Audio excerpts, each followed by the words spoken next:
Please, let's not argue, Leah says. She sits down beside Esther. Here. She takes a folded piece of paper from her pocket and presses it into Esther's palm. He is there, in Shanghai. Who? Esther begins to unfold the paper, but her mother lays her hand over Esther's. It's Aaron's address. I spoke to his Aunt Sarah. She gave it to me. She looks up at Esther. See if you can find him there. At the mention of Aaron's name, Esther's earlier sense of vertigo crashes over her in a fresh wave of dizziness. How much more will she have to bear tonight? She bites down on her lip. Muti, Shush. Don't say anything. It doesn't matter now. Leah taps Esther's hand gently. It would make me happy to know that you will not be completely alone out there. Esther swallows. She forces herself to nod. And you will write to us as soon as you arrive. Of course, Muti. Leah gets to her feet. Now I must let you sleep. You have an early start tomorrow. She bends over the cot and kisses Annalisa softly on the forehead. The child stirs but doesn't wake. Well, good night, she says quietly, and leaves the room. Esther stares down at the folded-up paper in her hand, her eyes thick with tears. Above her, a voice shouts. A door slams shut. Kitty.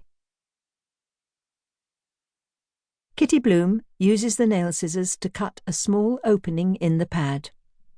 Carefully she teases out a small wad of cotton wool and places it to the side. The two thin gold chains fit in nicely.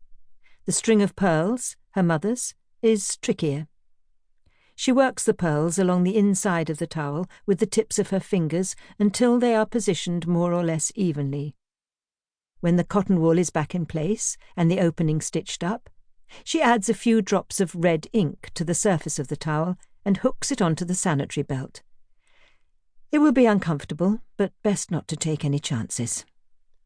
She places it on top of the clothes she will wear tomorrow for the journey and slips into bed. The flat is eerily quiet. Racy, the girl with whom she shares the grubby lodgings in the Nachtmarket, is at work and won't be back before dawn. Kitty plans to be long gone from Vienna by then. She switches off her bedside lamp and the room falls into darkness. The heavy moth-eaten velvet drapes, bought second-hand, are designed to keep the daylight out and absorb any noises from the street below. But now, at night, they give the low-ceilinged room a funereal feel, hanging there, like oversized bat wings. Although she can barely see them in the dark, Kitty turns away to face the wall. If she manages to fall asleep now, she will get 5 hours.